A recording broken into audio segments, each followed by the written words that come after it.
Hello everyone. In this video, we will guide you how you can see the approval list, approval logs basically on Transact. So we do have approval feature on Transact. So whenever you approve any document or whenever it comes for your approval, it does create a log. How you can check that?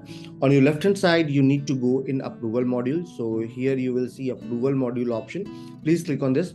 Once you will go in approval module, so here is the filter of category. You need to click here and just go to logs option. So once you will click on log, it will provide you all the documents which have came to approval and exactly what is the status. So if you can see, some of the purchase order are approved, few are withdrawn. That means the approval was withdrawn. So who created it, what was the creation date, and by whom it was approved or rejected. Approval rejection date, here you will get. So you can see the entire list over here, whatever the documents or the approval rule are set, and accordingly whatever the documents have came into approval, you can see the entire log.